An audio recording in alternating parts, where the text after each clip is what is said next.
Yule aliyepiga picha yuko airport, huenda akawa anawahi viungo bandia kwa karibuni. Yule unayemwona tajiri mkubwa huenda hana mtoto na alitoa kizazi. Yule unayemwona kwenye vieti barabarani huenda anawahi matibabu ya figo na moyo Muhimbili. Daktari anayeposti ushauri na dawa za nguvu za kiume huenda hata yeye hamridhishi mkewe. Unashikwa na tamaa juu ya pesa nyingi ya mchango inayokusanywa, kumbe ni kwa ajili ya rambirambi ya msiba wa kipenzi chao. Ile posti ya jana ya akimsifia mpenzi wake, labda mpenzi mwenyewe hajaiona. Unaweza kushangaa zaidi, ni box wamenuniana.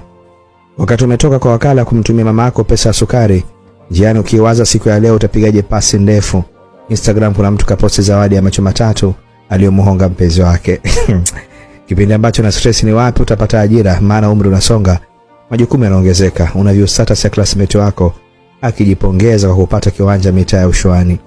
Hata maumivu ya kufeli mtihani ya mdogo wako hajasaulika, unakuja Facebook unakuta jirani yako kamposti mwanae na hongera grade ya kutisha.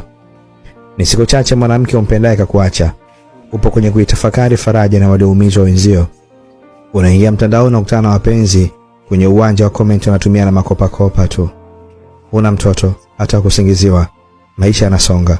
Unakuja mtandaoni unakutana na picha ya baba, mama na mtoto wenye caption family goal. Unajiongeza kwa hatua zako ndogo za kufungua kibanda cha kuuza kachori na viazi. Unaingia Twitter unakutana ex wako anafanya uzinduzi wa duka lake la simu Dubai.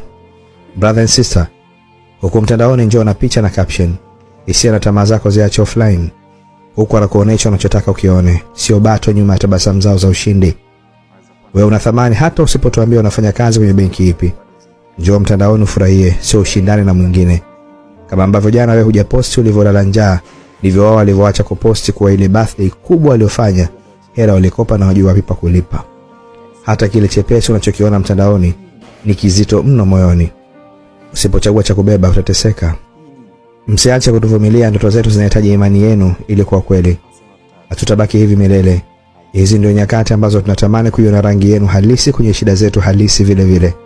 Tunapambana sana huko tukifahamu vipaji vyetu vyatufikisha kwenye mafanikio siku moja. Msio sehemu ya kuzuia maono yetu.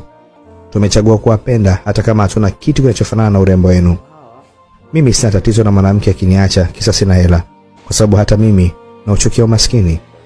Ila na tatizo na mwanamke anayerudi kwangu baada ya kufanikiwa, kwa sababu hata mimi huwa sipendi kuvuna nisichopanda. Ni wajinga pekee wanaorubuniwa na nyakati za mapito. Kesho yangu haifanani na sasa. God over everything.